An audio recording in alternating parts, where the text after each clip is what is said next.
If you would, please introduce yourself. Well, my name is David Kaynor. I'm a resident of Montague Center, native of Springfield. I grew up in Wilbraham, about 30 miles south of here. Mm-hmm. Now 48 and 3/4 years old. Mm-hmm. 48 and 10/12 years old. When did you start playing music? Oh, Your family was musical, wasn't it? Yes, but not in the way that everybody assumes. My family is mostly singers. Mm-hmm. My dad can still fumble around on the piano, play some of the old pop music from the 30s, 40s, and 50s. But that was the only instrument that I really had any exposure to as a young boy. I played trumpet in grade school, and then when I was a freshman in college in 1966, I started playing the guitar, and I sang fairly consistently straight through. From the time I was very young, I sang in choirs and choruses and things. I've always had a real scratchy voice because apparently when I was 4 years old and had my tonsils out, the surgeon presumably used one of those inflatable bladders that they would inflate if it looked like the trachea was going to collapse. Mm-hmm. And then, that would open the trachea. Then they would deflate the bladder and continue to work in there and, slice out the tonsils and stitch everything up. And then they would pull everything out and it would be done. Apparently what they sometimes would do is pull the bladder out without deflating it fully. Oh. And then it would lacerate the vocal cords. Uh-huh. So apparently nobody's ever said for sure because nobody's looked in there since then. Uh-huh. But hypothesis. It's a hypothesis. One of my former housemates, who's a nurse, said that it actually is something that was known to happen, that they would yank out the bladder too fast without making sure that it was fully deflated, and it would scar up the vocal cord. So my singing, my dad has like a 3-octave range in these incredibly pear-shaped tones, and I have about a 1.5 octave range in incredibly minimal scratchy tones. And used primarily in the bathroom. Yeah, right. But anyway, so that the other thing is that I started playing fiddle at about age 26. It was in 1974 when I was living in Burlington, Vermont. Mm-hmm. What prompted you to start? I went square dancing when I was a little boy, and I don't remember very much about it in terms of details, but it was really fun. I remember it was just sort of a gas, and there was a lot of laughing and goofing around. And, when I moved over to Burlington, Vermont, from the Maine coast in 1973, my music partners, with whom I sang basically in bars and ski areas and that sort of thing, knew people who knew the Arm & Hammer String Band, which was Pete Sutherland, Jerry Falkenberg, Joel Eckhouse, and at the time, I think that was, and Sid Blum. And it seems to me that Jerry left and was replaced by Hillary Woodruff. Anyway, they were a great band, and among other things, they played contra dances. And so we all met at a party and had a great time, and they said, come to our dance. So we did. I did a lot. And I remember that the music was just fantastic, and I really decided I wanted to play the fiddle. So in 1974, one of my housemates, who was a formally trained classical violinist, gave me her spare fiddle. And that was the start of my fiddling career, and up until that point, I was a young, soon-to-be professional in the educational field with a bright future and a promising career. And I actually made it through grad school. It took me 4 years to do 1 year's worth of work, but I did make it through. I do have a master's degree in counseling, but it was fiddling and fiddle music that pretty much consumed me from then on, after 1974. Did that have to play with your taking 4 years to get your Masters? Yeah, I mean, I needed instant gratification, and the delayed payoffs of, like, getting an A in 3 months for hard work at the moment. It was just too abstract. It was too far in the future. It's like I needed the M&Ms right away. So you're up in Burlington in 73 and 74. How'd you get down to here and start playing at the Grange? Well, I had this absolute trench soldier grade job in education. I was an aide in a special education program, so I got to do all the real nitty-gritty scut work. And I just thought, I can do better than this. And I thought I wanted to do better than that. So I came back home, moved back into my folks' house in Wilbraham in the fall of 75 and started going to graduate school at Springfield College.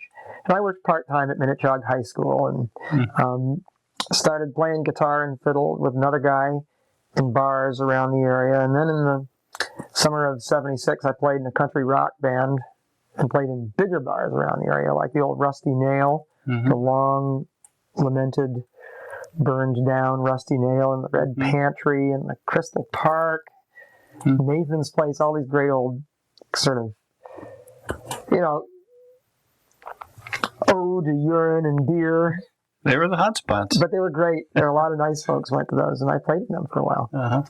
And that was in 76. And then I started going to contra dances as soon as I got here, as soon as I got back to this area. And then when my cousin Van had to leave his band to go off to college, I had been sitting in some. They let me sit in. And so I knew the repertoire as well as anybody else around, and was basically about as practiced as anybody else around. What was Van's band?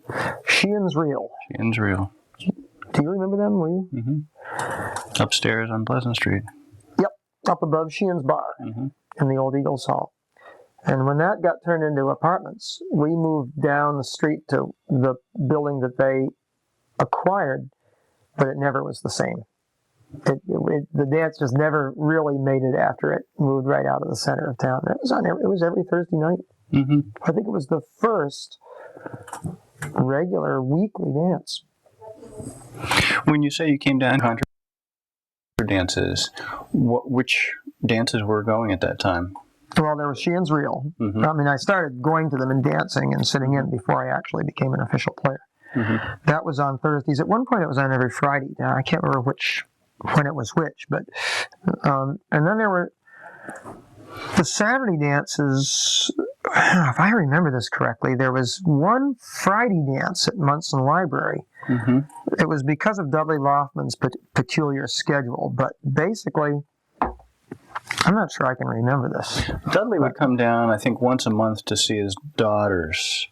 Yeah. And that's partly while he was continuing to come down here and do dances. Yeah, so he was at Munson Library once a month. So was, let's see, Jeremy Coleman was on fourth Saturdays. I gotta work backwards. I think Applejack was on third. And then Dudley was on second Fridays for a while, until he finally stopped doing it. And then I think Swallowtail took over and they acquired second Saturdays. And Ralph Sweet, I believe, was doing first Saturdays at the time. And then when there was a fifth Saturday, I'm not sure if anything ever was really planned, but it seems to me that somehow or other a dance was created. And I think it might have been Cami Kaynor, who essentially just took over fifth Saturdays because nobody else was doing it. So that was the schedule as I remember it from Munson Library. When did you first? Was there dancing at the Greenfield Guiding Star Grange at all? At various times, there had been dancing. I mean, of course, there's the history of the early years of the Grange where they paid off their mortgage with dance revenue. They'd put on dances, and I guess they'd either get musicians to play cheap or they would get sort of in-house musicians, members of the Grange to to play or something like that, but they made a lot of money from dances and paid off their mortgage. And I guess most of the money was from dances and suppers. So anyway, there had been dancing in the Grange, and at various times there were attempts to revive it. For a while, the Trail Town Twirlers had a club square dance. I don't remember what night it was. I think it was one Saturday a month. That was still going in the early 80s. I think that Swallowtail had tried doing a couple of dances there, and it had no real success generating any attendance. And Applejack also, Michael McKernan apparently, had tried to start some dances there. I mean, they'd all been in the hall and thought it was a great place, but I remember this is a direct quote from Nick Hawes back around 1981. Greenfield is just not a dancing town. And that was pretty much the way everybody looked at it. Well, that's up. I'm going to reposition my chair so get a different view of you. Keep things interesting. Right. I don't, without multiple cameras, you know. Yeah, we should have one over here. And then someone doing the switching. And one of them sitting down right on the floor looking up. Get your nostrils. It's a low-tech operation here. Okay, so back to the Grange. There were some early attempts that didn't succeed. Right. So, and you thought you would try? Well, actually, I think there was some gap in time between the last effort by either Applejack or Swallowtail, whoever it was, presumably in the late 70s. And then the spring of 1980, when Judy Williams, then known as Judy Robbenbach, who played some guitar and some piano, and used to live over near the corner of Dry Hill Road in Montague Center. Well, the year that, this gets a little convoluted, but the year that Cammie started his weeknight dance, he did it on Tuesday nights here in Montague at the Grange, the Montague Center Grange Hall. And Judy and Greg used to come over from their place over on Dry Hill Road, and they really liked having a dance really close to home. Well, that fall, the Grange decided they wanted to shut down their building entirely, and so they told Cammie you couldn't have dances there anymore. They thought they were going to save a lot of money. The short version of the long story of that is that they shut the building down so thoroughly that they just figured they didn't even need to heat it. They drained the pipes. Well, what we now know is that the water table is very high, close to the surface of the ground across the street around the Grange. And apparently the winter of 78, 79, there was I don't remember this very clearly myself, but apparently there was a wicked cold snap where the temperature was just way, way down, like, minus 25 or something like that. And it was so cold, and because the Grange was unheated, the water under the Grange basement floor froze. And, of course, when water freezes, it expands, so the furnace was lifted up, and it punched up through the floor above it, the first floor above it. Apparently, it pushed some timbers up. And the result was that all kinds of structural and decorative damage was done. And the Grange wound up spending thousands of dollars on a new furnace and on what were actually fairly funky repairs, all because they were trying to save a few bucks on not heating the building. And toward that end, they thought they would forego Cam's rent. So it was like the ultimate ironic outcome. To this day, I'm still amazed that it happened. Anyhow, the way that relates to this is that Judy and Greg moved to Greenfield, and they had been really spoiled by having the dance in Montague, and for the next year, from like 79 into 1980, they had to drive to Northfield for Friday night dances, or over to Petersham, and down to South Amherst and down to Northampton. So they decided that they wanted to have a dance in their own town. So they got a hold of somebody at the Grange somehow and arranged to have a dance. And the first night, the first dance, Ralph Sweet called. They basically signed him up to just call, to be the caller. And he signed me, Diane Sanabria, and Becky Ashenden and Doug Feeney up to be the band. And we went there. First one might have been in either April or May. And it was reasonably well attended, and it was a lot of fun.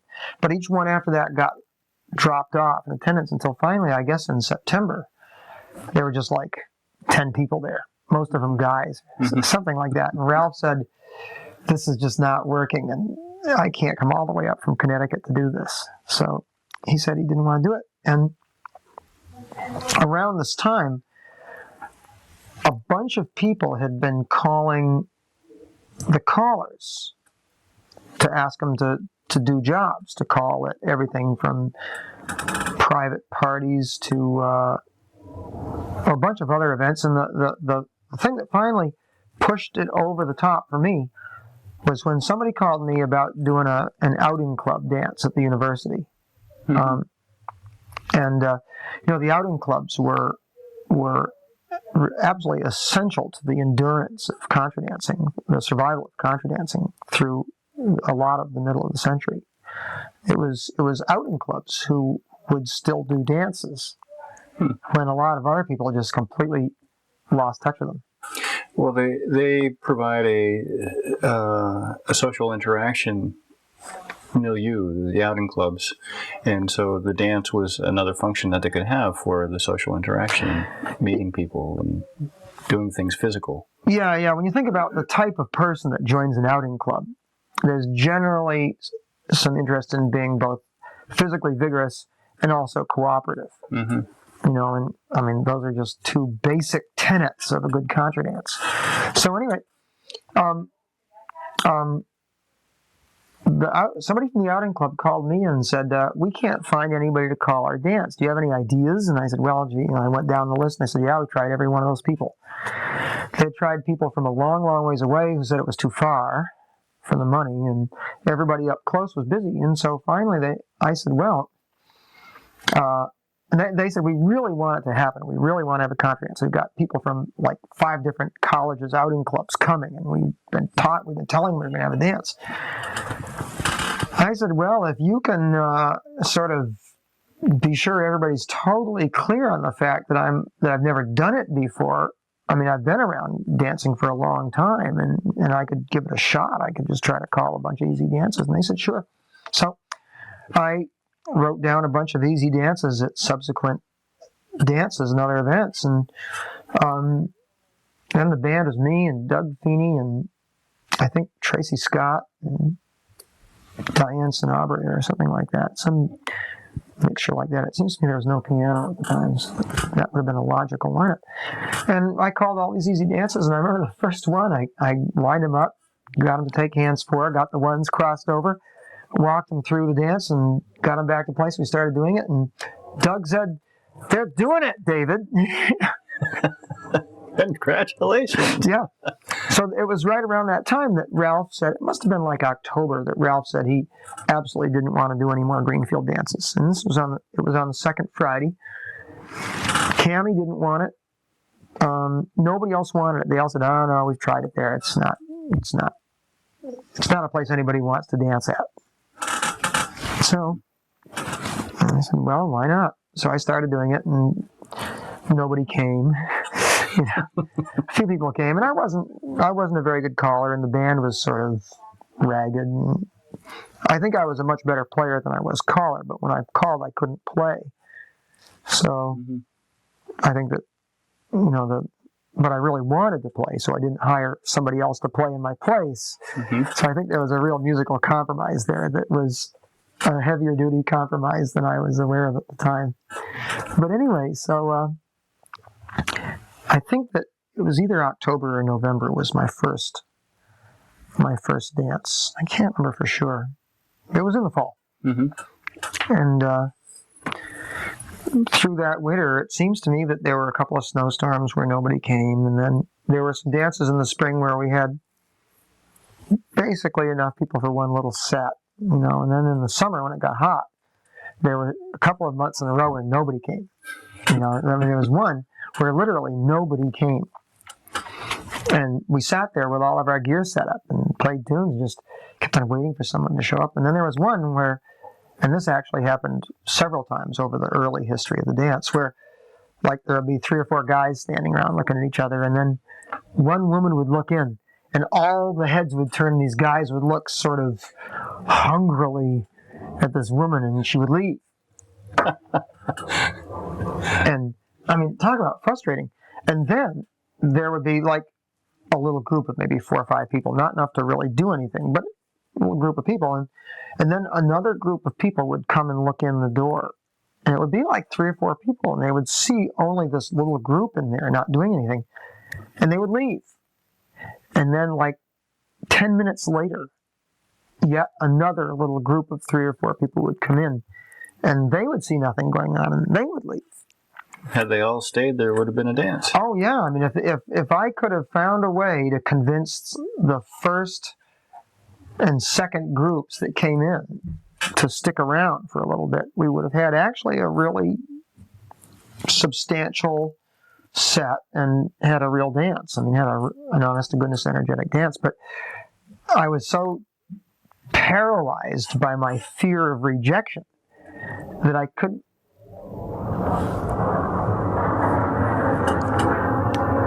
Our tax dollars at work. Mm-hmm. It's the National Guard. Anyway, I was so paralyzed by my fear of rejection that I couldn't even bring myself to walk up to these people and ask them to just stick around for 15 minutes. Well, I finally worked through that. I talked to a few people. I said, I can't do it. I'm too afraid they'll say no. And so finally, one dance, the same phenomenon was happening. And a group came to the door, and I went right over and said, "Hey, stick around for a few minutes. Somebody looks in here every 10 minutes, and if you stick around, we'll have enough people." And they looked at their watch and said, "Well, if we get going now, we can still make the movie." Oh, no. And you can imagine my self-esteem took a beating from which I swear it took years to recover. But that was the story of the early dances. So, why did you persist? Why didn't you give up? I think that's been the subject of a number of conversations, in very few of which I'm really seen in a very positive light, because it's like only a real neurotic would persist in something like this. Mm-hmm. And then, there is some, I mean, that's a somewhat legitimate viewpoint. I mean, every time I would go there, and my view of myself would just wither even more. And, this went on, and people would say, "Oh, don't take it personally. It's just that there's a lot of other things to do." And Clarence Turner, who was the master of the Grange at the time, lived over on Davis Street, would come and he'd let us in. He'd stay all night. He used to open up, stay all night, and then he would clean up at the end. And then he would close up. And he stayed there partly for security. I mean, I think he really felt like it was important to have somebody from the Grange present. Mm-hmm. But he also said that he used to go dancing a lot as a kid. He said, "Well, back before I got married, I was a wild young man, and I used to go dancing 5 nights a week." Hmm. And you could around here in those days. You could go dancing in Greenfield at least 1 night a week, and then you could go up to like Bernardston or Shelburne, mm-hmm. Down to Whately. There was an old traditional square dance in Heath, which is still going on. Mm-hmm. You could go there. You could go down to Williamsburg. I think it was, what was his name? I think it was Charlie Bardwell. Bardwell mm-hmm. had a dance there with a live band. Mm-hmm. Still occasionally plays there. Is he still around? Yes. Wow, because people called him Barty. Anyway, so Clarence said he used to go dancing 5 nights a week, and I I thought 5 nights a week. There were enough people dancing to support 5 dances a week, and this was back in like the 30s and 40s. It's not as if travel was that much easier in those days. If anything, it was harder. Mm-hmm. It probably seemed like a lot longer to get from Greenfield to Shelburne, for example, or let alone Heath. My gosh. Mm-hmm. And I mean, that's back in the days when from North Leverett to Leverett was a toll call. I mean, Cave Hill Road wasn't even paved. I mean, things were in some sense, they seemed far away. Mm-hmm. And yet, Clarence and his gang used to go dancing 5 nights a week. And I thought, well, if they could go dancing 5 nights a week when there were less people and crummier roads, you'd think that you could get maybe 3 dances a week to fly in this area. Mm-hmm. And so that was one of the things that kept me going. And also Clarence used to say, well, just give me what you can afford for rent. You know, he'd say, I know you're digging into your own pockets to pay this. Just give me $20, you know, or just give me $15. Now, the rent at the time was $30, and so you know we would all dig into our pockets and cough up, and he'd go home with $10 or $15 for the Grange. And so anyway, that went on, and eventually, a few people started coming, and it was a pretty. Well, it was a mixed bag of people, to say the least. There was this guy. I remember there was this woman who came, who was real nice and was not what you'd call a really slick dancer. And she was very large and not graceful. And she had I would have said that she had some self-esteem problems that were at least as profound as mine. And stemmed from real visible, you know, feelings about her own body. And, mm-hmm. and I remember around 1981, she had some kind of surgery. It was sort of mysterious, but she would say, oh, I'm going in for surgery, and then I won't be able to dance for a while afterwards. And so the night that she came back, I remember she was running out of the room periodically. And this male nurse who used to come, who was really kind of an oddball, turned to me. He'd come drunk. And this was in the time when any one person was a major percentage of the demographic landscape. So this guy showed up drunk, and it made the whole evening weird. And right in front of this woman, at one point he said, "Hey, David, do you know what the word colostomy means?" It had this real loud voice. And all of a sudden I put 2 and 2 together, and I felt so horrible. You know, and I was like absolutely rooted to my chair, speechless.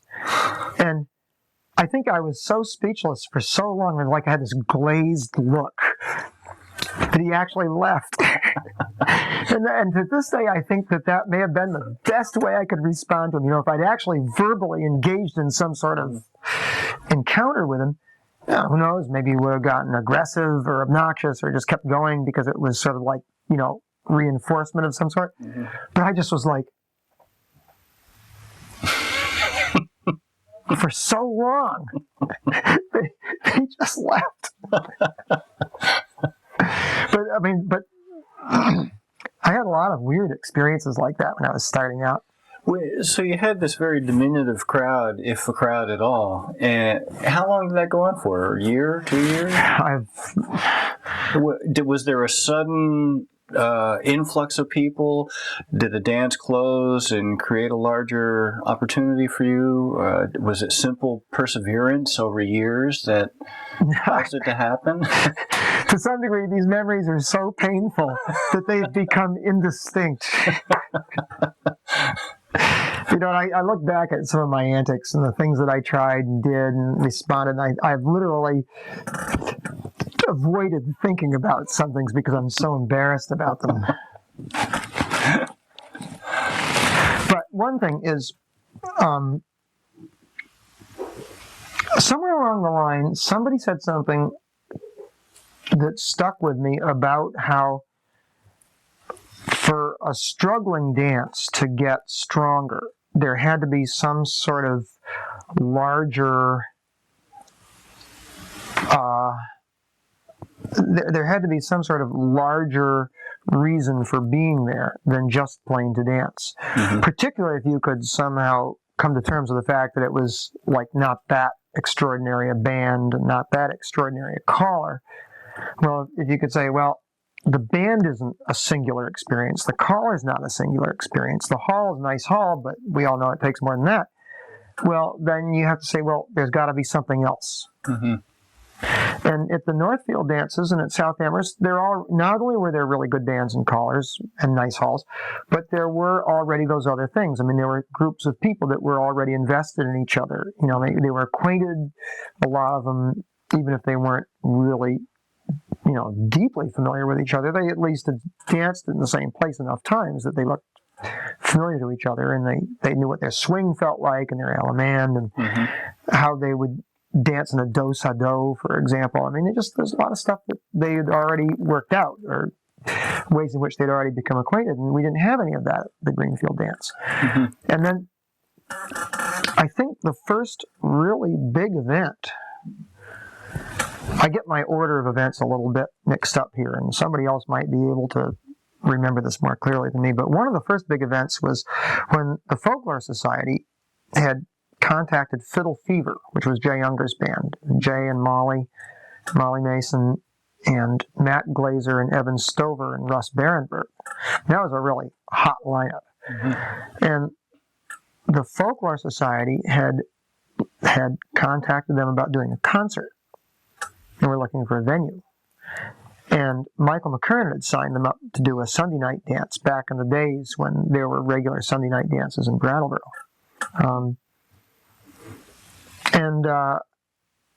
So somebody from the Folklore Society said, David, could we do a concert instead of a dance? And I thought, I don't really want to not have a dance. But I said, on the other hand, boy, a concert would be a really cool thing. I mean, it's a great hall for a concert. It's an absolutely fantastic hall. So we talked about it, and finally somebody said, well, how about a concert that goes from like 8 to 9:30, and then have the dance after that. And whoever this was, it might have been Deb Radway or someone said, besides, you figure a lot of people come to the concert who don't really consider themselves dancers, and if they're there, and then we say the band's going to play for some dancing, well, then they'll give it a try, and then bingo, you'll have all this exposure to all these people, and they'll have a good time and start coming back. So I said, well, why not? And we started doing publicity, and then it became known that, what a story this is, it became known that Michael McKernan had actually done a contract with Fiddle Fever. And in the contract was a, quote, non-competition clause, which meant that within whatever number of miles radius of Brattleboro, and suffice to say, Greenfield was within that radius, they couldn't do any dances on the same weekend. So the concert was allowed, but the dance was not. And then I said, well, I really need this because it's the first big hope I've had that my dance might actually go somewhere. And Michael said, no, it's the language of the contract is very clear, and it has to be adhered to. There goes your dreams dashed. Yeah. So anyway, so eventually we worked out something where he thought it would be permissible if the people from Fiddle Fever sat in, but that it couldn't be publicized that they were doing the dance. Your band. And they couldn't sit in as a band. They could only sit in as individuals. So needless to say, I was so desperate that I took what crumbs were left from the uneaten meal, and that's what we did.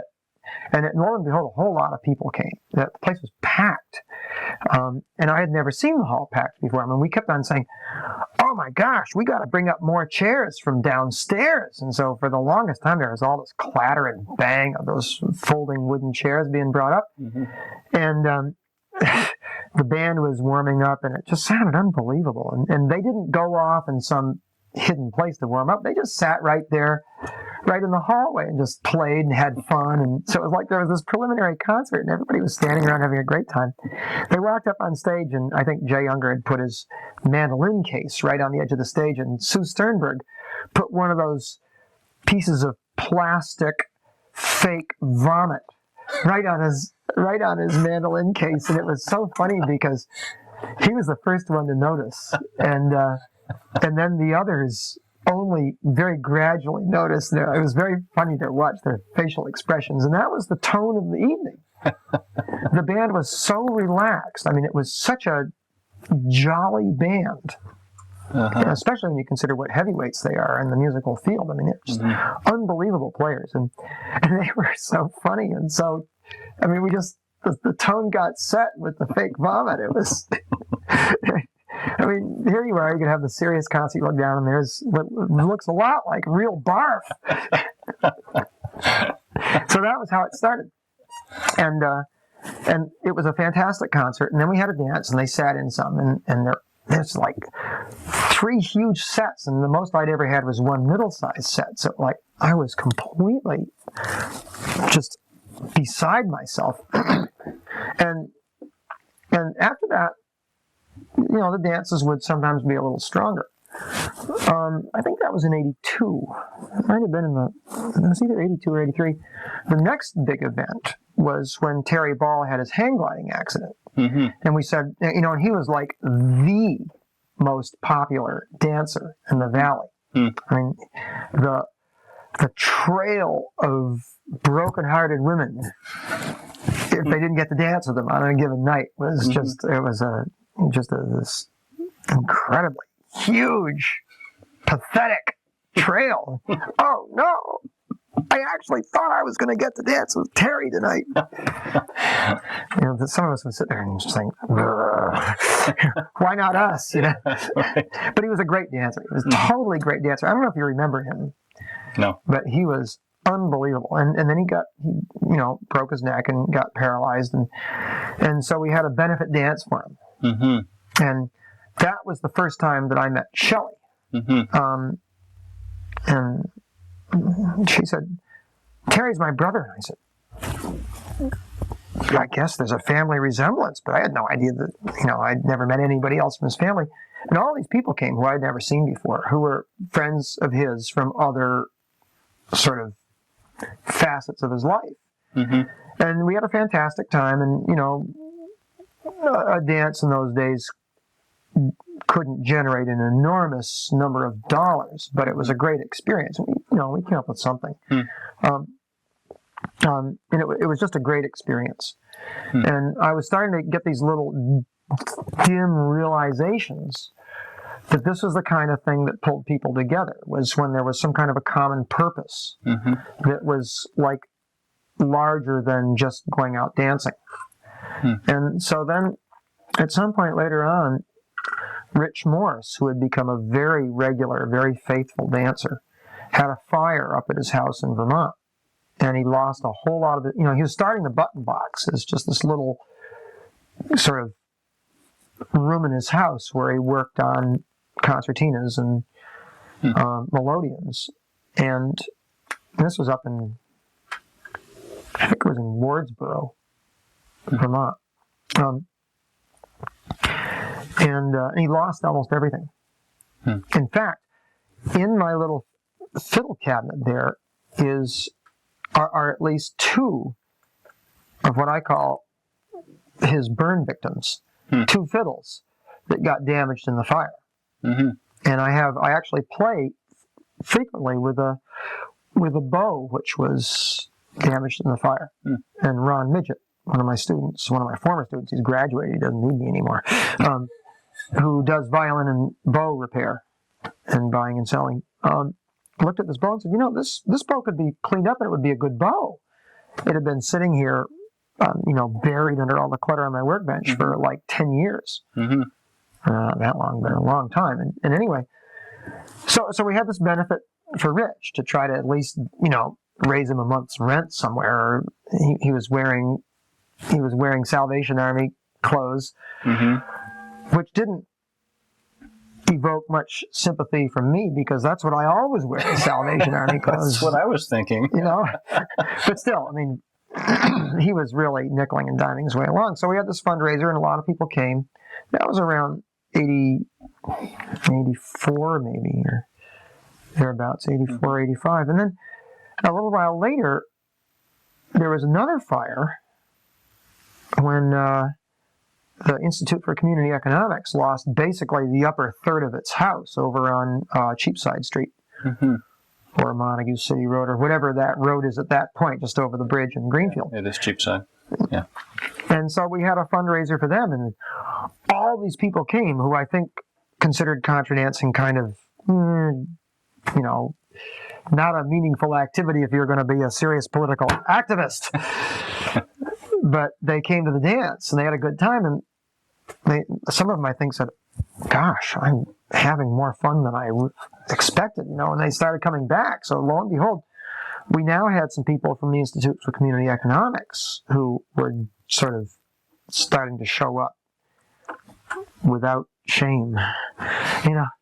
And then Rose Sheehan was going to have a kid and was short on cash. So we had a dance to raise some money for her. And a whole lot of people from the Morris teams who wouldn't give my dance the time of day because they were all just going to the big hot dances. Well, they all had to come to this because it would have been unthinkable to not do so. And they came and they had a good time and said, wow, I didn't realize this was such a nice hall. You know, I've been doing a dance there for 4 or 5 years, but they had never bothered to come. So they said, oh, this is a nice hall. Oh, the music's all right. Oh, the dancing is all right. You know, and they stayed. And so I think it was 84. That must have been 84. And then it was sometime around then that Cammy Kaynor asked me if I would just fill in for him at his Monday night dance in Amherst, which was the hottest of the hot. I mean, it was a nationally known dance. And I thought, So I did. And I was calling, and Nick Haas was playing. And I said, Nick, I'm having trouble. I feel like the dances I'm calling are too hard. It seems to be taking a lot longer to teach me. He says, oh, you're used to Greenfield. They're much better dancers in Greenfield. I said, they are? Yeah, it's like I didn't have a clue. But what people were starting to say was that, yeah, it wasn't the biggest crowd around, but they were the best dancers.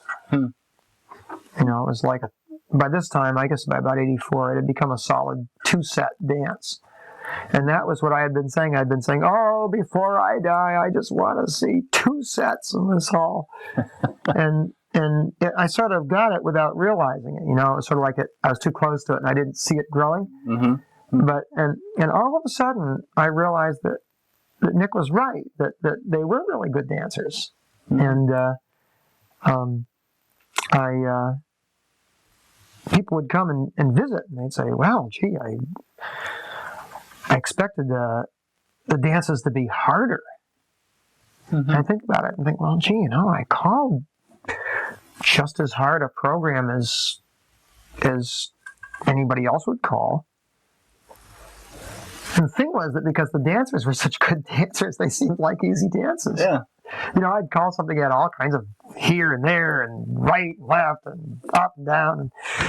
And everybody would just do it without any fuss or bother. And so it was like what would be a hard dance in Northfield or in any other place was an easy dance.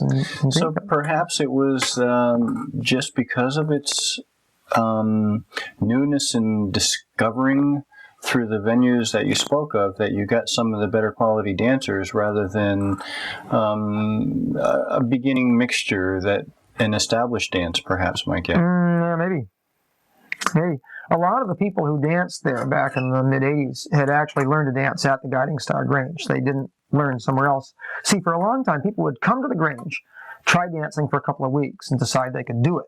And then somebody would say, oh, well, now you should come to Northfield, you know, and so they'd go to Northfield and say, oh, now this is contra dancing, and they'd never show up at Greenfield again. And it was heartbreaking. I mean, I'd see people like 3 or 4 times, and then they'd disappear, and I'd say to them, oh, they're at Northfield, or oh, they're at South Amherst, or oh, they're in Brattleboro. But by about 84, 85, there was sort of like a stable group, and a lot of them lived right close to the Grange. Who was the band at this point?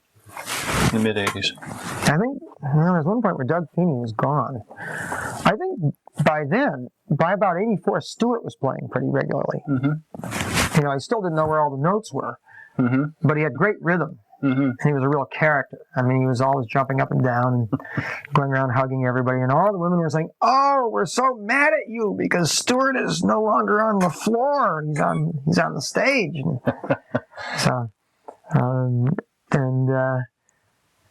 people would say, "Well, Stewart really doesn't really know a lot about playing bass." I'd say, "Yeah, but he's really got the spirit. And he's got the rhythm, and you wait and see." And well, now look, Mm-hmm. he's too busy to play at my dance. But anyway,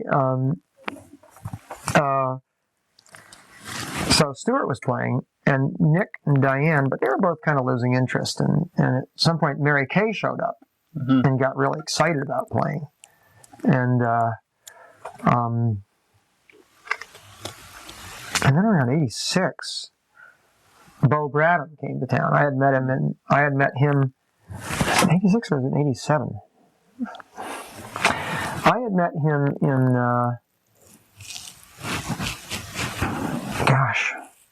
Black Mountain, North Carolina, at the Swannanoa School and Black Mountain Festival. He was there. I was there.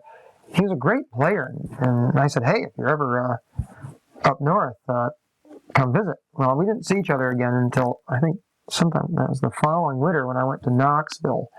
Cammie and Van and Nick and I went down to a winter weekend in Knoxville, and there was Bo, and he sat in with us a little bit, and I said, "Yeah, I remember it. I really like the way you play. If you're ever up north, come visit." Well, he was working. He was like a high-powered computer person for some company, and he got sent to Boston for some sort of training thing. And so he rented a car and drove out and went to the dance, and just had all these women falling all over him because of his southern accent. He's handsome, and then he proceeded to play fiddle. And I remember Cat Fox saying, "I had no idea." She said, "If I knew I was going to be playing with a god, I wouldn't have brought my penny whistle." And I was just thinking, barf. I mean, but he sort of swept the place by storm, and he and Mary Kay just instantly started playing great music together. And they went on to make a really good tape called The Belle of Brattleboro, which is just full of great stuff, and it's out of print. If you ever come across a copy, tape it. Mm-hmm. Copy it fast, because there aren't any more around, and it's a great tape. Well, anyway, so that was around '86 or '87 that Bo showed up. It might have been a little later than that. But anyway, then he became sort of a regular. So Nick and Diane kind of faded out and got into other things, and Stewart and Mary Kay faded in, and then Bo faded in, and Bill Tomchak moved to the area, and he played a lot. He used to play a lot. Those dances from about, like, I don't know, 88 or 89 or so. I don't remember exactly when he started playing. So anyway, and then there were all these other folks that would play, like Van and Tracy Scott, back before she moved away and became a country western singer. Mm-hmm. She's now strictly a church singer. She only sings in church. Got religion. Yeah, I don't think that she sings any of those torchy, broken-hearted love songs, But boy, oh boy, could she ever sing. Ugh. And she was a really good player. She got started playing with me and Cammie and Van, and played for Ralph a lot years ago when she was just a kid, and then started becoming kind of a world traveler and played with the Green Mountain Volunteers all over the place. And then she wound up becoming a country singer, and then she moved to Florida and sang down there, and then she found a minister, which is how she found religion, I think. And now she lives in Trinidad and sings in church. It's amazing how these things go. But anyway, she used to play a lot. She was a really good fiddle player. And there were a bunch of other people who were around. Sue Sternberg got started playing. A lot of her early gigs were around here, and some of them were with me. And she used to play periodically. How about Becky? Becky played a lot. Becky Ashenden back in those days, but then she got really into Kate Breton style and developed a non-contradance style of playing piano. And she also got really into Balkan music. Started playing all those instruments that have really unpronounceable names. And all those odd time signatures. Yeah, like 11/9 or changed to 13/8. Yeah. So she really sort of went off in a different direction too.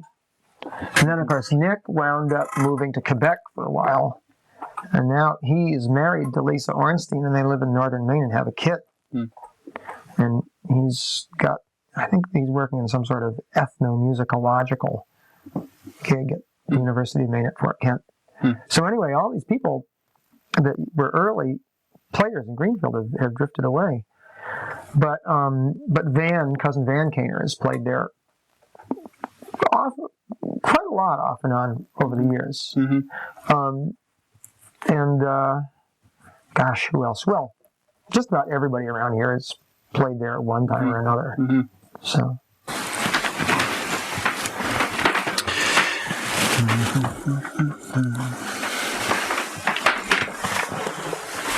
All right.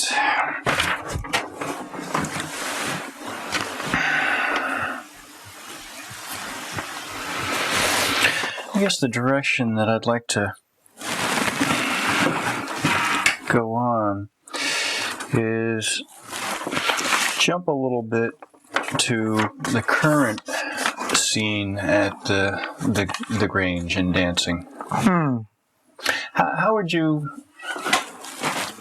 describe what's happening at the Grange right now in terms of dance music, not our involvement with the Grange itself?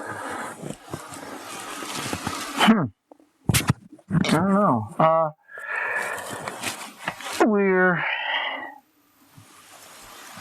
I think it's in a state of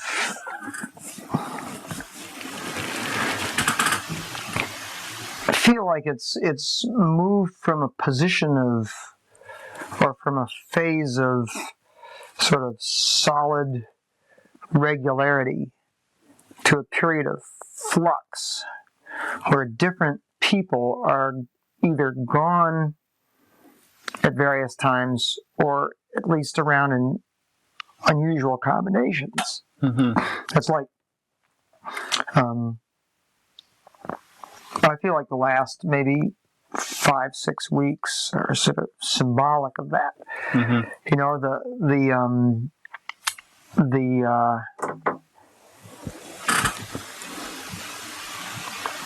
let's see, where do we go back to? The first Friday of January was the Foregone Conclusions dance, and I wasn't there. And the Saturday dance was the Wild Asparagus dance, and they weren't there. Then the second Friday was my dance, and I was there. And the second Saturday was the Cajun dance, and I think everybody that was supposed to be there was there.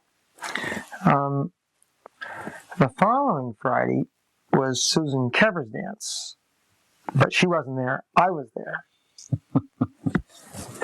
And then the Saturday night dance was the gender-free dance, and I think that everybody that was supposed to be there was there. The following Friday was my dance, and I wasn't there, but Susan Kever was there. And then the Saturday dance was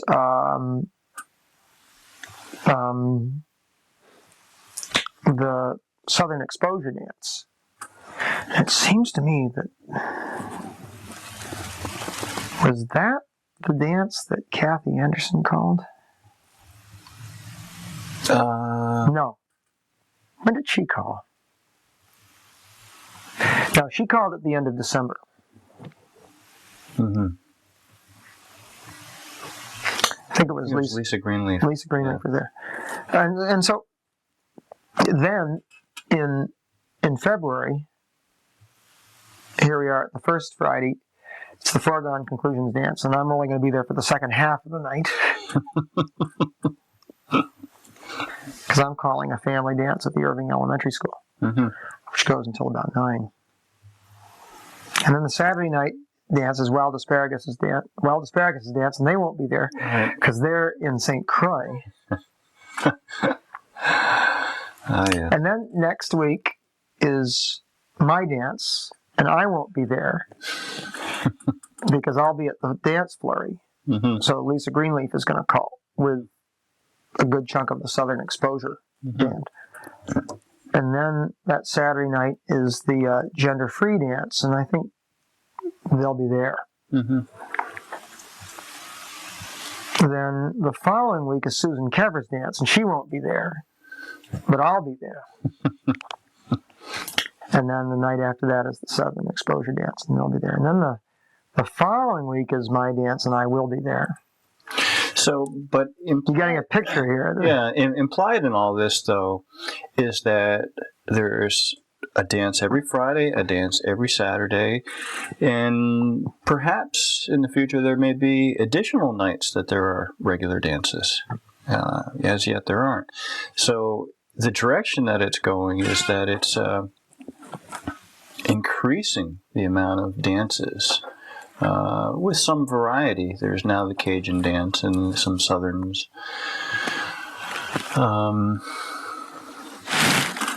What do you dare hazard a guess what things will be like in the Grange in 5 years? Boy, it's hard to say. And you've got to see this in the larger context of, there's still a dance every Saturday in South Amherst. Mm-hmm. On first and third Saturdays, it's English, but it's still a dance. Mm-hmm. Still takes some of the same folks. There's none in Petersham. There's none in Northfield. No. But there's South Amherst, and that's every week. There's a Monday night English dance every week. There's a couple of other things. There's like a third Saturday contra dance in Northampton. There's one in Cummington. Yeah. Forget when. And there's still that same old square dance in Heath. Still going on. Doug Wilkins is calling it. And then last week, think of last week. There was my Friday night dance, which was really quite big. I had one of my beginners hours and got a bunch of people to come to that. Then there was a Saturday night asparagus dance, which I guess was enormous. And then and I was calling up in Peterborough, which is really only about an hour and 15 minutes away. And there were 5 sets. And then on Sunday night, we had the waltz evening here across the street at the Montague Center Grange. And that was well attended. So, you have this period between Friday and Sunday night, or, you could even expand it and say Monday, where there was a dance every night. And on Saturday night, there were actually 3 dances.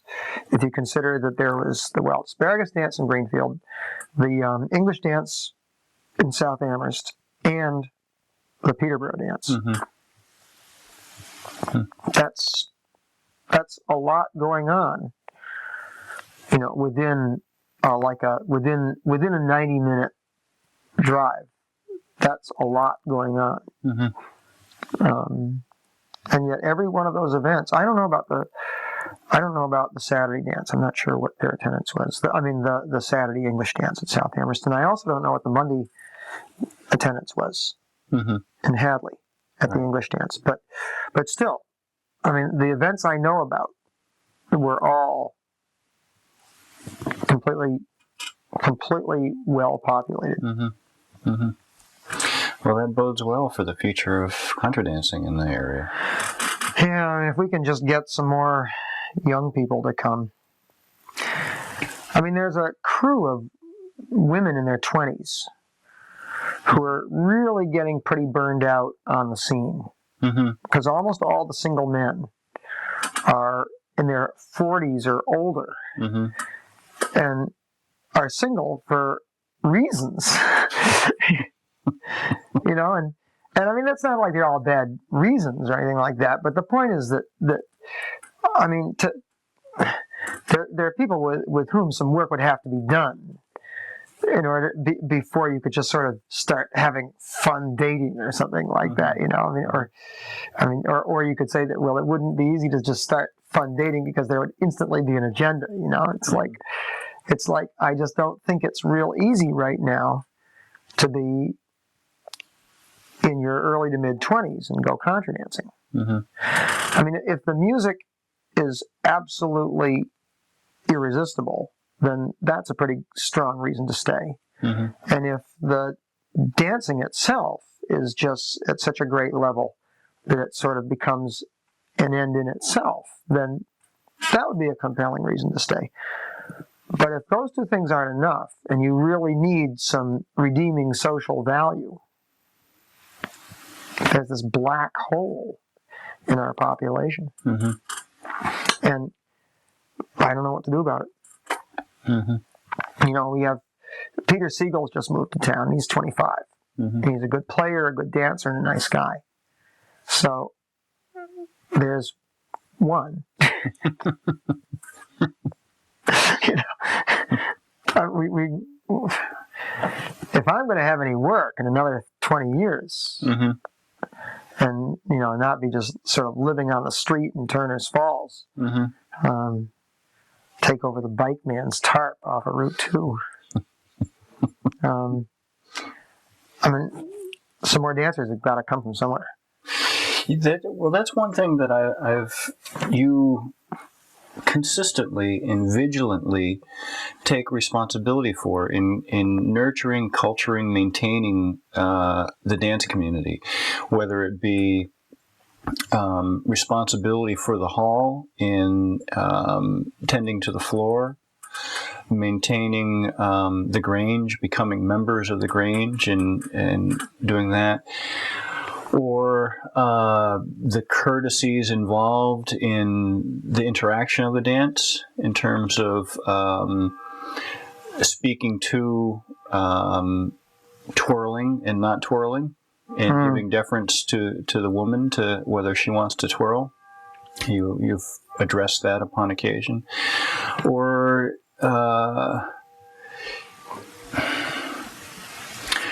in this case, you know, having your periodic beginners workshops where you let experienced dancers as well as the new dancers come in for free and dance for the evening for free. And that's money out of your pocket. But you put it in the perspective that in the long run, it's going to put more money in your pocket. It's probably at least as reliable as Social Security.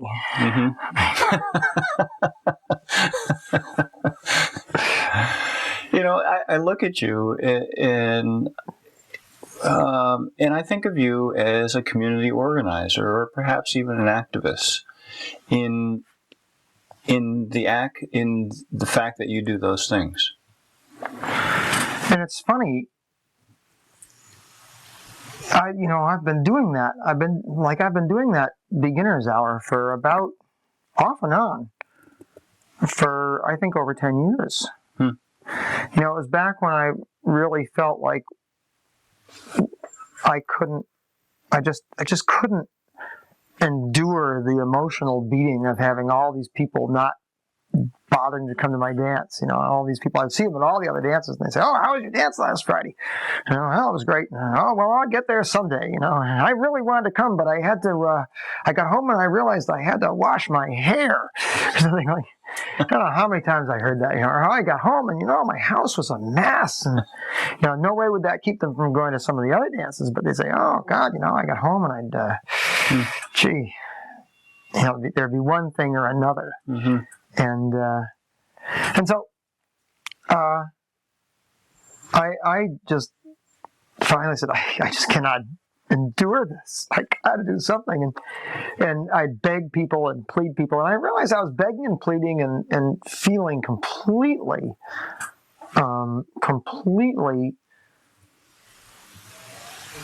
gosh, I can't even think of the right word. It was like my self-esteem was even plummeting further than ever. I'd say, would you come to my dance sometime? I'd love it if you'd come to my dance. And oh yeah, well, I'll get there. And then a year later I'd say, oh gosh, I'd love to see you at my dance sometime.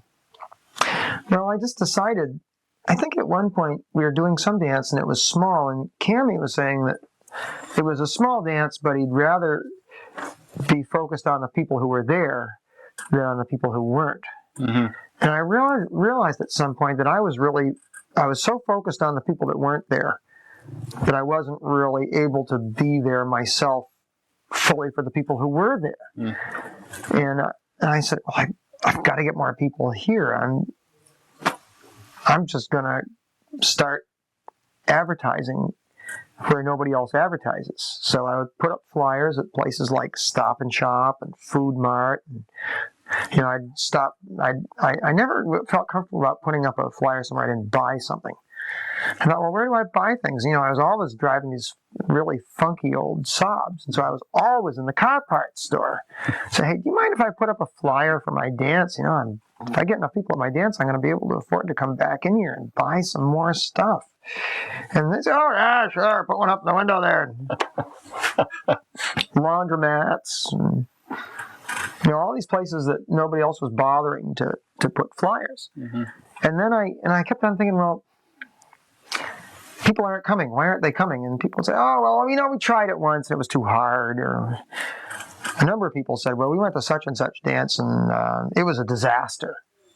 And I started thinking, well, why was it a disaster? What happened? What made it a disaster? And I realized that I was hearing some real strong language about people's frustrations or dissatisfactions with their experiences. Trying out. Going to a country dance and trying it out. And so I thought, well, maybe it's because the callers were grouchy or the dancers were grouchy or maybe they were, just bad luck or something like that. But I felt like I couldn't rely on the existing dance crowd to just sort of magically all do and say all the right things for new people. Any one night, a lot of them would say a lot of the right things. But in my situation, I needed all of them to say all the right things. I couldn't take a chance. On people having even a remotely questionable time. And so I said, well, you want a job done right, you just got to do it yourself. And so I just decided I would have a beginner's workshop, and that a half hour was too short, and that the biggest issue was not the beginners themselves anyway, although there was the issue of whether they felt they could even try it without having attended some classes, because a lot of people would see all the signs that said all welcome, but they still wouldn't try it. Say, oh, it's too hard, or you need a partner, or you need classes, or I'm too much of a klutz, or I'm just one reason or another why they weren't going to come try it. And so I decided I was just going to try to make it as beginner friendly as possible, and at the same time I was going to try to make sure that everybody that was there to create the really powerful first impression, and we all know first impressions matter, was in the right mood. Was really inclined to create the right first impression. And so I thought, well, I can't expect that out of the regular crowd. So we won't have it be the regular crowd. We'll have it be a special crowd. And that will be composed of people who really want to be part of it. And so that's when I came up with the idea. And I made a flyer that said that the dance was free. And then in small print, I said it's free to everybody that comes to help. Or everybody, I didn't actually say it. I said everybody that comes to take part. And at one point, I was going to try to make it free for the people that came to help. And then I realized that I wasn't comfortable separating people that way, separating the newcomers from the people that were there to help. So I said, to hell with it. Just make the whole thing free. It's a heck of a lot easier. And so I started saying that anybody who came at 7 o'clock could dance the whole night for free. And lo and behold, everybody that came, and sometimes some pretty inept people would come. People have been dancing for years and not learned a thing. Or not learned very much. You know how little knowledge is sometimes a dangerous thing?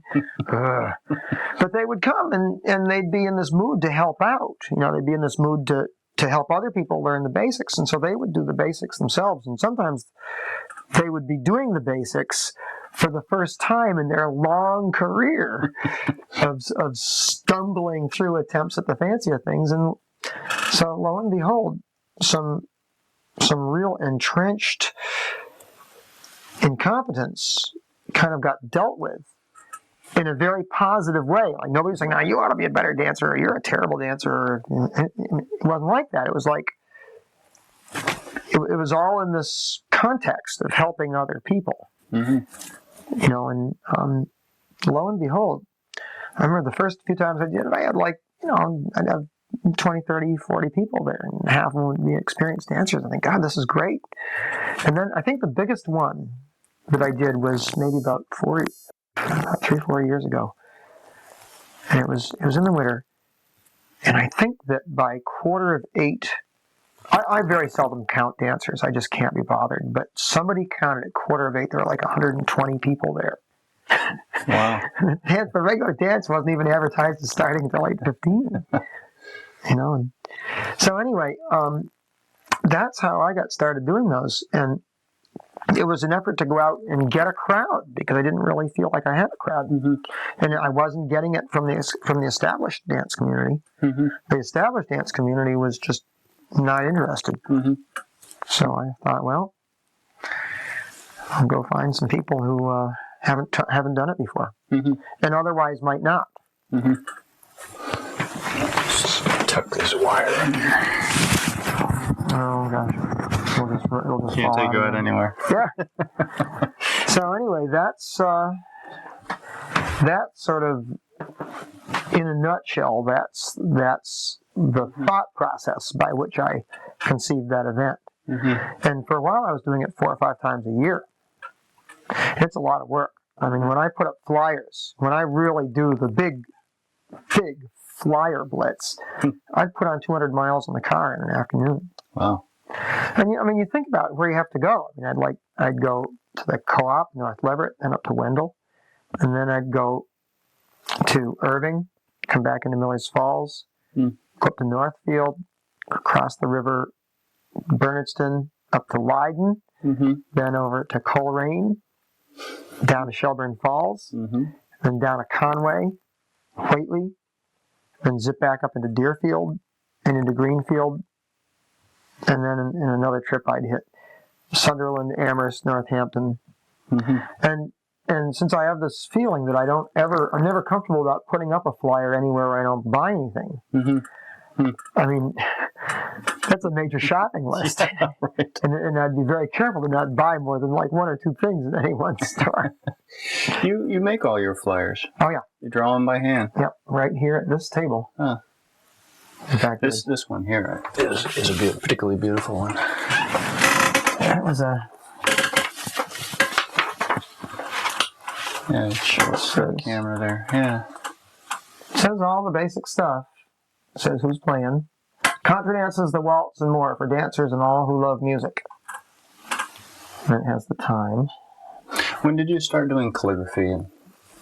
Some people are still waiting for me to start doing calligraphy. There's some folks that say, "Oh, if you really would learn how to do this, it could really look nice someday." But I started doing flyers back in 1980 when I started doing the Greenfield Dance. Mm-hmm. I still have some around. I still have old flyers. They say Greenfield Contras, Ralph Sweet calling and music by the Guiding Star Contra Dance Ensemble. Uh-huh. And when did it become the Greenfield Dance Band? That was Stuart's and Mary Kay's idea. They decided that they wanted to work with Bo. I was sort of leaning toward just working variously with a lot of people. And they said, no, let's really do something consistent. Let's have Bo be in the band once a month. And let's call ourselves the Greenfield Dance Band. Mm-hmm. And I said, well, there's other bands that are playing for Greenfield dances. And they said, yeah, but nobody else has claimed it. We can take it, nobody will mind. So we called ourselves the Greenfield Dance Band. That was around 1980. I don't know, I'd like to say 88 or 89 or something like that. Mm-hmm. So anyway, then somewhere along the line, I discovered the magic of non-photo reproducible graph paper. Mm. It's amazing how much easier it is to space things. Oh, and then at some point, more pencil lines. Yeah. And Oh, it's just so much easier for layout and spacing. And then I also realized somewhere along the line that I could use that great development known as reducing. So I no longer had to write like Oriental blind stitch, I mean, I could write big and then reduce it later. And so now I make these flyers. I also realized that just with a couple of generations, I get this down to fit 2 of these onto an 8.5 by 11 sheet. So then I just spend like 10 minutes at the paper cutter. And on 40 sheets of paper, I have 80 flyers. So I've been exploring the half-size flyer. Sometimes I do them, like this one will come out to be half-size lengthwise. But I also sometimes do them half-size, well, which way is which here, widthwise. And either way, I'm essentially getting twice as many flyers per amount of paper consumed. And then I use the flyers for stationery after the event's over. I type letters to people and use them for scrap paper. So, and that's how what I try to make pass for graphic arts happens, and I have become extremely skillful in the application of whiteout. Do you foresee yourself someday, when you upgrade your computer, to going to computer graphics? I don't think so. I'd love to be able to have that kind of stuff on a computer, just because I think it would be such a gas to mess around with it. But in terms of what I actually want to do for people to see, there's something about pen and ink. I mean, here I have this incredibly messy place, but I've got all these different things of ink, and this bag is full of pens. I can't actually, at this moment, I'm really worried somewhere in this mess is my favorite fountain pen. I don't know where the heck it went. But just using pens is a whole different thing, and I cheat. It's very gratifying. Straight edge. Drawing template. This is an ellipse template. I mean, so I use those tools, and I just see the computer as a tool. I don't have any kind of a moral or artistic issue with it. It's just that it just doesn't quite do the same thing for me. And people look at it and say, you could do this a lot quicker if you used a computer, and it would look a lot neater too. I think, well, you're right. Yeah. And the alternative, you could be dancing instead of live music to computer-generated music. Yeah. Oh, yeah. Well, some people say very, very correctly that, the time I spend doing that, I could spend practicing. If that's what you want to do. Yeah. If the pen and ink is gratifying, it's worth doing, in my book. That's the way I feel about it. You shouldn't have to be able to, justify everything in economic terms. Or the tyranny of efficiency. Yeah, it's true. I can't see it in the dark, but I've got this great view out here, and it's just a great place to sit and work. And I've done a couple of wedding invitations, and I haven't really done a lot of what you'd call graphic arts for hire. But this area, between Ann Percival, Susan Kevra, Susan Conger, and me, there's probably somebody else too, but we're like the most prolific. Between Susan, Ann, and me, this area has just a unique output of pen and ink, of, graphic arts originated by hand. When I go over to the Dance Flurry next week, I'll put out my batch of flyers, and Ann's and Susan's will all be there. And they'll all be for Connecticut River Valley events, and they'll be practically the only flyers out of literally hundreds that will be done by hand. I mean, they get photocopied, but whose originals were done by hand. Everywhere else, it's different. And people say, "Oh, well, it has to look professional." It's really funny when somebody picks up and says, "What kind of fonts do you have on your computer?" And people talk about, "Oh, well, gosh, I was going to get the flyer done, but I had hardware problems." And I sort of reach in my pocket and pull it out and say, here's my hardware. Here's some hardware, and it has amazingly few problems. It's a heck of a lot easier to pack around than a laptop computer, too. And the heck of it is that I've done pretty decent flyers while sitting in an airport, waiting for a plane. When I go to visit folks, it's often when I make my nicest flyers. I just get away into a whole new place, and phone doesn't ring, or if it does, it's not for me anyway. And I don't have all the distractions that I'm against which I have such limited resistance around. Like I can't watch TV. I can't. I can go running, but basically, I just it's real easy to focus sometimes when I go away, and so I take my art stuff and generate a flyer while I'm at somebody's house. You just mentioned running. Is there any connection between running and playing music? There is for me.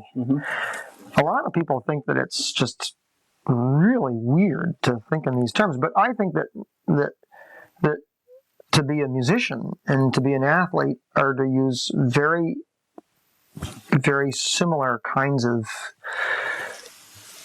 parts of your mind, parts of your body. I mean, I know so many fiddlers who are saying, "Oh, I have all these pains, I have tendonitis, or I have carpal tunnel syndrome, or my back hurts, or I have TMJ problems." It's just this incredible list of things. And I think, well, God, here I am, almost 50 years old, and there isn't a person around here who's going to look at me and say, "Now, there is a mass of muscle," or anything like that. I mean, it's like, I'm skinny, I'm bony, I don't have big bones. I don't have what you'd call a naturally sturdy body. And yet, I can play music all day and play long gigs, like at the fundraiser up at the Guiding Star Grange Hall. I mean, I was on stage from 2 to 6 and then from 7 to 10 or something like that. And I didn't have a single bit of discomfort. Not one moment of physical discomfort. And I play hard, too. I don't just sit there and do all these sort of gentle little touches of the instrument. I'm bang, crash, thrash, grind. It's like, and I wasn't even tired. And people say, "Oh, God, I play for 2 hours, and if I don't have the monitors ear splitting, I guess if I can't hear myself just right, I get hurt." I think, geez, maybe I ought to try doing some push-ups. Because I just feel like one of the things that makes all physical activity work is rhythm. And whether it's writing, and people say, "Oh, I got writer's cramp," or typing, I can sit at my computer and type for hours. Writing, typing, playing music, walking, being a carpenter. No matter what you do, there's going to be some element of the job which is going to go better if you've got rhythm. What do you mean by rhythm? Think of driving a nail without some sort of rhythm. It would be such incredible hard work. You'd literally have to start. Every single hammer stroke would be from a standing start, as it were. You wouldn't have the kind of nail driving rhythm. Well, of course, most everybody uses pneumatics now, but so it's becoming less and less of an issue, I suppose. but like in the old days of hand drills, you know, and try to forget it. You know, you never get done. You develop a rhythm, and it's the same with chopping wood, mowing a lawn. I mean, how many times have you tried to mow with a push mower recently? I don't know. You probably have power mowers, but if you are doing like this, you know, doing little patches of lawn, you get into a rhythm. We know how to shovel snow. Yeah, right. And it's even that's. I mean, running is like the ultimate rhythm. You know, and it's real primal too, because it's like what we've been doing for millennia. Is your cadence determined by whatever tune you have in your head? No, I think that the tune tempos are determined by my cadence. Uh-huh. I mean, basically, I don't have that many different speeds. I don't have that many different cadences at which I run. If I'm running fast, I'm actually not taking that many more steps per second. It's just that they're longer. You know, I'm still taking like, say 15 strides in 10 seconds or something like that, or whatever it comes out to. That's not right. It's more than that, because I count 2 steps to a stride. Well, whatever it is. Anyway, the rate doesn't change so much as the distance per step. And you know, when I go out and run for 2 hours, that's a really great rhythm exercise. You know, and I don't even necessarily think tunes all the way, although there have been times when I have. But I don't necessarily think of music. Sometimes I don't think of anything. Sometimes those are the most relaxing runs, where like there's just literally nothing going on. It's sort of like, well, it's what in TM they call like cosmic consciousness, and somebody else calls it pure consciousness, but it's like the opposite of concentration. It's the complete opposite of concentration. It's like the just total freeing of the mind. When the alpha waves are high. Yeah, probably. And some people say, you know, I get the runner's high. And I think sometimes that's just second wind, but in other cases it's really that mentally you become very relaxed, and it's extremely refreshing. I mean, you could, and sometimes those things only last for like 10 seconds, and sometimes they last for an hour, but the result is you think, God, where was I? You know, where'd the time go? And it really means that everything is kind of in balance. You know, it means you're not working so hard that you're sort of obsessing on sensations, or on fatigue or effort. I mean, you're just sort of going along at a completely comfortable pace, and everything is kind of free. And music can be like that too. And sometimes when I practice, I'll play a tune, and it'll be some really basic tune, and I won't even attempt any variations at all. I'll just keep on playing it exactly the same way over and over again. And after about 10 minutes, that's 20 repetitions of the tune at dance tempo. And after about 10 minutes, all of a sudden, it's a half hour later, and I'm still playing St. Anne's Reel or something like that. You know, it's like I've just had this complete absence of effort. And that doesn't happen so much when actually playing for a dance, because there's too much going on. I don't think it's realistic to try to make that happen when playing for a dance. But it's a great part of practicing, and I feel like it's very closely related to what I experience running. Some people experience it swimming. You know, you get into a pool where it's not too crowded, you're not always dodging somebody else's feet and that sort of thing, and the water's not too cold, and a lot of things have to be pretty right. But basically, you can get into that kind of rhythm where just all of a sudden you realize you've just been swimming laps for the last half hour, and you're not even aware of it. And you can't do that until you've gotten to a certain level of fitness. I mean, you couldn't get in there the first day and do it. You'd be exhausted, and then that would become a focus. Your exhaustion would become a focus. And for players, I think that fatigue becomes a focus, and it's distracting, and it distances you from some of the real kind of core experiences of music. You know, when you're like, oh, I'm tired, or oh, I hurt, or oh, how long have I been doing this, or that kind of thing. You're being held back from some real sort of essential benefits of music.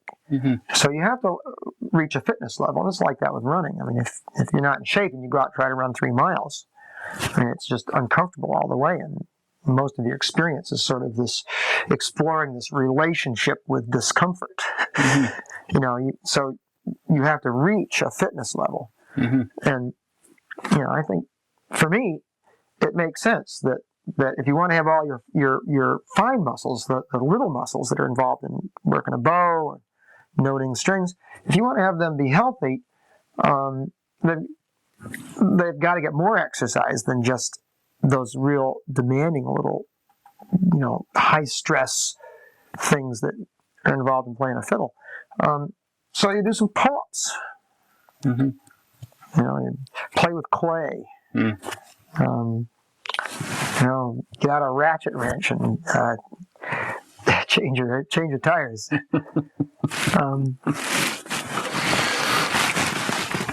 Some people would claim that kind of muscle building in your hands you would lose the sensitivity necessary to play fiddle. Well, some people would listen to me play fiddle and say, "See."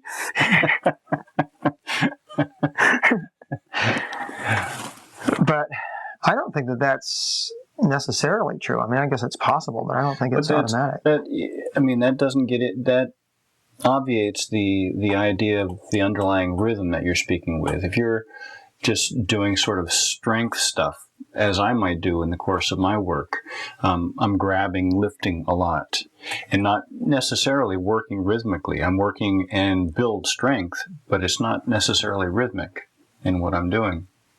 So that were I to become more proficient at fiddle playing, I would want to work more with something that was more rhythmic. I find myself looking towards for rhythmic activities. The dancing, playing volleyball, I find very rhythmic, and running it's not.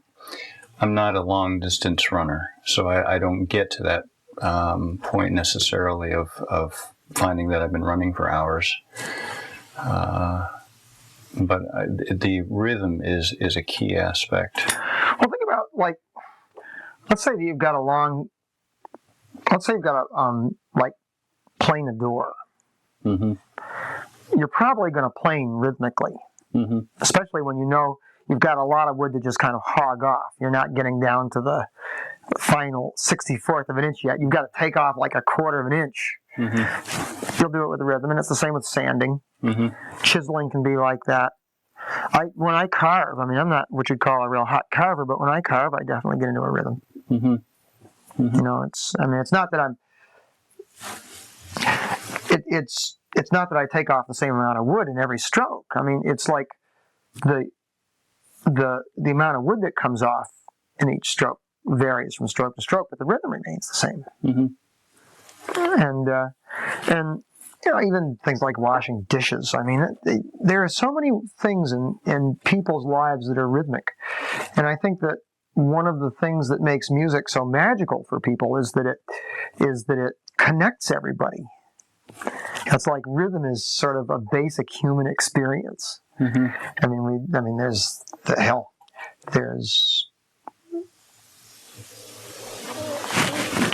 really think that you could find it just about any kind of job. When you speak of the bonding of rhythm for dancers and musicians, the rhythm experience goes back to the prenatal heartbeat. It's carried on through the shaman and chanting and the trance-like stuff happening around fires. And it's evolved in some sense in a more civilized, what we call civilized society, organized society, into such things as dancing, organized dancing, and contra dancing. What given that sort of historical progression, what do you see the social role of a contra dance caller? Is it simply to introduce the dances, walk them through, or is there some less obvious, more obtuse or philosophical function that a contra dancer serves? Well, I think there's a lot of room for different callers to do different amounts of things. When I started calling, actually, I had an agenda. I felt like Cammie and Michael and George and Tim from Swelltail were all becoming sort of into having acts and, sort of having like a stage persona. And I thought that was just not satisfying to me. I felt like contra dancing had sufficient merit just on its own, that it could be really great when the caller didn't have like a stage personality, as it were, a stage persona, didn't tell jokes and do funny things with his voice or with his choice of words. I always thought, God, somebody around here ought to just try to be kind of a straightforward, no bullshit, just explain the dance, call it a few times, get them going, and then shut up. Mm-hmm. That's easier to say because I'm a musician. I think if I were a caller who didn't play an instrument, it would be a different matter altogether. Mm-hmm. And it's in my best interest to shut up, to get to the point where they're all right, they don't need me anymore, and I can just concentrate on playing. Mm-hmm. But that's not like that for all callers. I mean, there aren't that many callers who play. And there are some who play, but when they're calling, they don't want to play. It's like they see them as really different roles, and when they're in their calling role, they don't try to play, and when they're in their playing role, they don't worry about calling. Mm-hmm. And for me, it's just sort of all one, so that even when I'm playing and somebody else is calling, I'm still really like locked into the dance. I'm really focused on it, and I have to try to be sure that I watch people who are doing it right, because if I watch people who are screwing up, my playing will just completely disintegrate. and when I'm calling, if I'm watching the people that are messing up, my calling will disintegrate. I mean, it's really, there's some serious focus that has to happen. But anyway, I kind of went beyond that after a while, and I started sort of just following my own impulses. If I wanted to say something goofy, I said something goofy. And I deliberately tried to think of some ways to address some of my wishes and concerns that I could do without coming across as being real demanding or parental or critical or anything like that. And and I still slip sometimes and say sort of nasty retorts to people, but for the most part, I'm able to keep it on a positive level. And like it's been a long time since I really, really got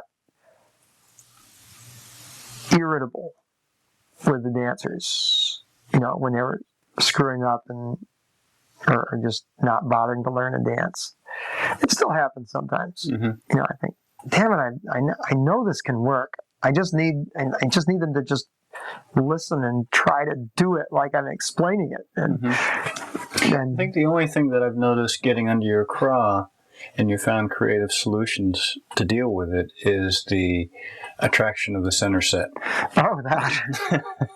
Boy, that has been a centerpiece for so many discussions for the last 5 or 6 years. I mean, particularly on the news group, the Usenet news group that all of us who have internet access of some sort can read and get in on. I mean, I've had my own say on those things. But I figure you get a partner and you start to line up and you say, oh, let's see now, here's some folks I want to dance with, and there's a whole bunch of people that you really want to dance with, and they're all in one set. It doesn't take a social scientist to realize that that's going to be attractive. You know, I mean, here you just made the effort to get to the dance, and you paid money to get in, and you did all the stuff that one does to be able to go dancing, and then to see all your friends in a set. You think, cool, I'm going to get to dance with all of them. And I feel real sympathetic with that. I mean, that happens to me. And I remember when we had our real sociopathic dancer a few years ago, I used to, he would line up with whoever he had gotten to dance in one set, and nobody else would line up there. And then I would be dancing, and whoever was calling would say, we could use some more folks in the set by the window. And so I would take my partner and say, hey, we got to do this. Poor caller is going to go crazy if folks don't get over there. And, the other sets would be hideously overcrowded, and that one couple, or maybe 2 or 3 couples, would be standing there. And my partner would say, no, don't make me go over there. And you think about it, I mean, here's somebody who wanted to dance with me and wanted to dance with all these other people and have a really good time. And now, well, she's still going to dance with me, but we're going to go over to the set where there's going to be this guy that's doing all these awful things, and all these other people that are there but aren't really sure they want to be there. And a couple of minutes ago, she was looking at the prospect of having all this great time with all these nice people, and I just dragged her over there. I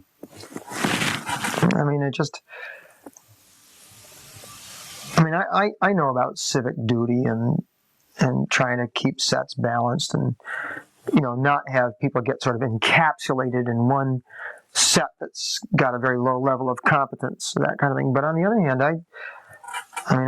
it's not just that people want to have all kinds of sensation. I mean, they just really want to dance with their friends.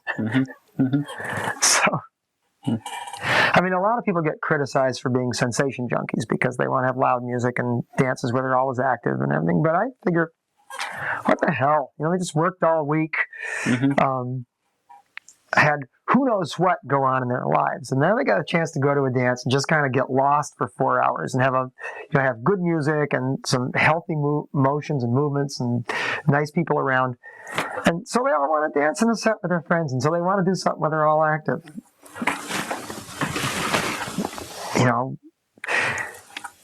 In the perspective of all the awful things that go on in this world that people want to do to each other, the fact that somebody wants to just be active all the time and dance in the center set seems pretty benign to me. God, one night I had dinner in Greenfield. I ate at Royal Panda, and I got my car. I was going to drive up to the Guiding Star Grange to, do the sort of early evening setup before the dance.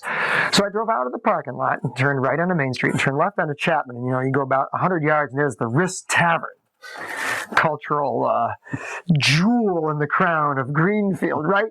So I drive up there and these 2 guys come staggering out of the street having a fist fight.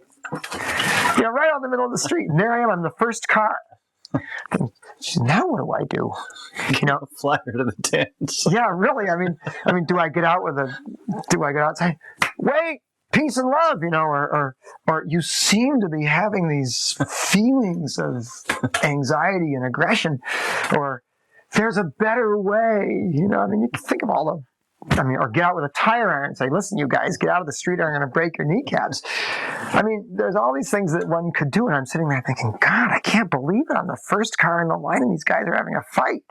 And they beat up on each other for a while, and the cars started piling up behind me. Then this other guy came out and tried to separate him, and one of the guys started beating on him.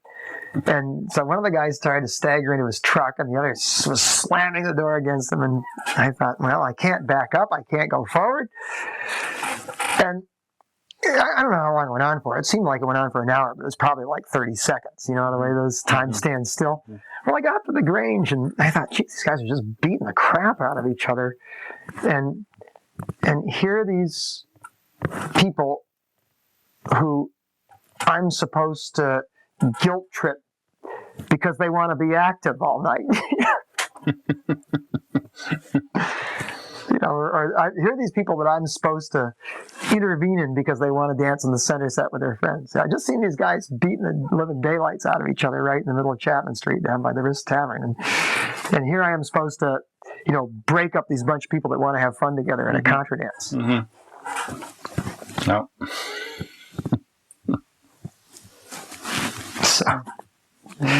So then, I mean, sometime thereafter, I read somebody,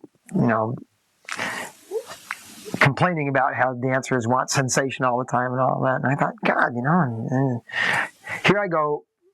At 7 o'clock, I see this fist fight out in front of the Wrist Tavern, and at 8 o'clock, I'm starting to line people up for a dance. And there's more people in the center set than the side set. And somehow it just didn't seem like that was that awful in interpersonal development. So I try to be pretty cheerful about it. And when I try to get a set to be bigger, it's really just it's partly for a sense of balance. I mean, you look out over the hall and see sort of a balanced distribution of people, and it looks really cool.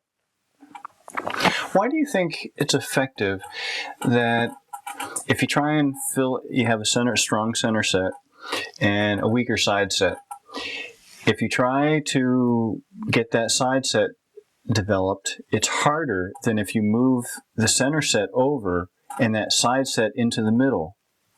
It's easier to build that short set if it's in the middle. Well, for one thing, it's visible to both sets, whereas if it's over on the side, it's only visible to one set. Mm-hmm. People that, like if you have a set at Greenfield, when you look out from the stage, on your left is the set by the window. Mm-hmm. In front of you is the middle set, and then on the right is the set by the door. And if you have just like 8 or 10 people over by the door, and then 2 long sets, the people over by the window can't see the set by the door because the people in the middle are in the way. Mm-hmm. So I figure if I can get that short set to line up in the middle where everybody can see them, then as soon as one couple goes to join them, more people are going to see that one couple go to join, and that will trigger more people being willing to move. Mm-hmm. And plus, I think if I'm gonna try to achieve it at all, I've got to try to do something of a hopefully reasonably cheerful nature that says that I really want this to happen, that I think that this is really sufficiently important that we got to do it. And I think that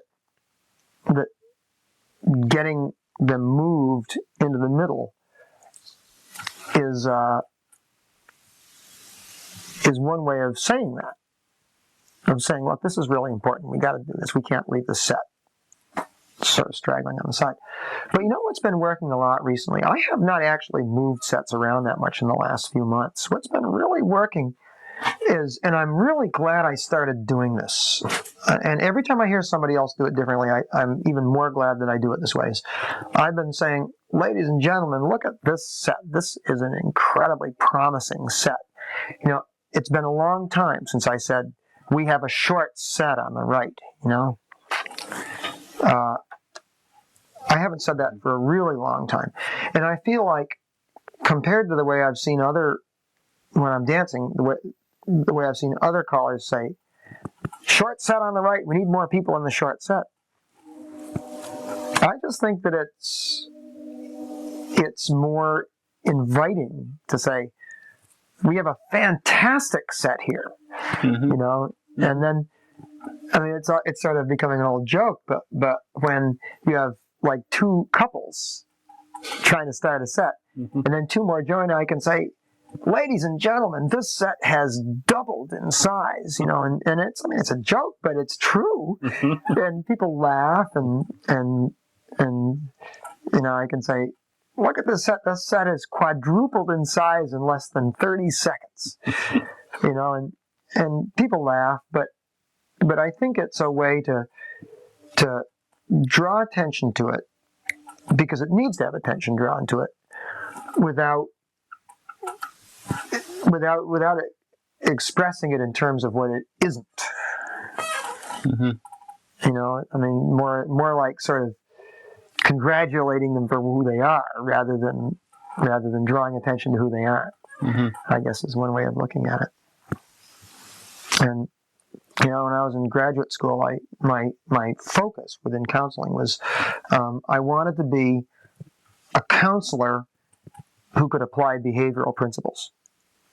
And a lot of counselors didn't think that was possible. They said, well, behaviorism is just too mechanical. It's just too stimulus and response oriented. I kept on saying, but that's precisely what all of us are. That's what we do all the time. I mean, when you scratch an itch, when you feel good about a piece of music, when you feel good about what you just did that was politically correct or environmentally responsible, whatever, it still comes down to stimulus and response, and it's just your choice about whether to make it fun and entertaining and rewarding and sort of related to triumph rather than related to failure and frustration and bad feelings. And so I've tried really hard to apply that, and set all this stuff up as success rather than as failure.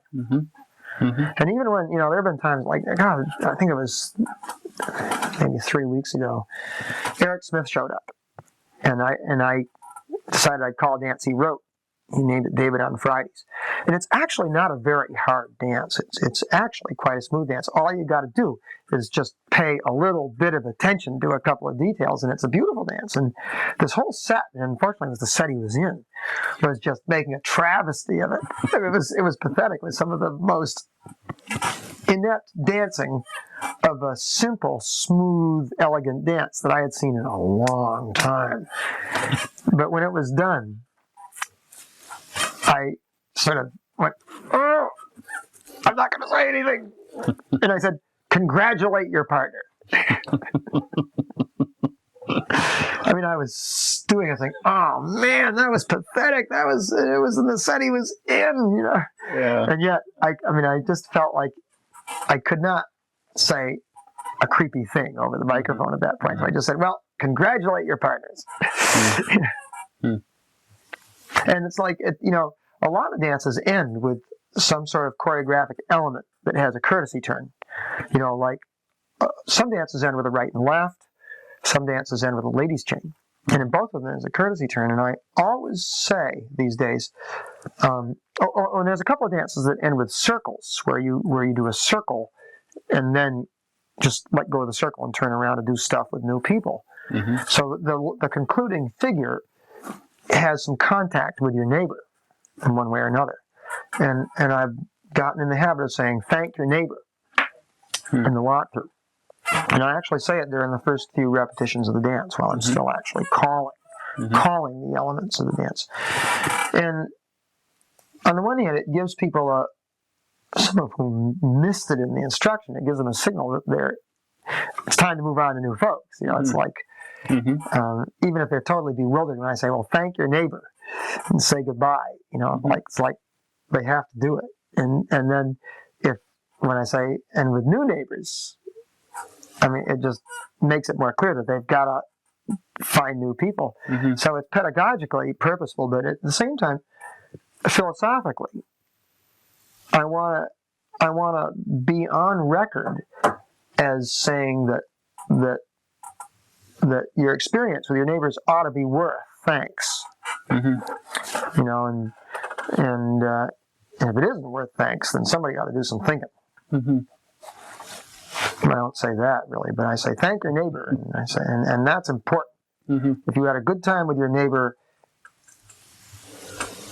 deserves to be thanked. And I think we have a lot of real taciturn old New Englanders who come to dances, and I think they figure that satisfying dancing is the default and doesn't need, and it's like virtue is its own reward. It's sort of like, well, good dancing is its own reward.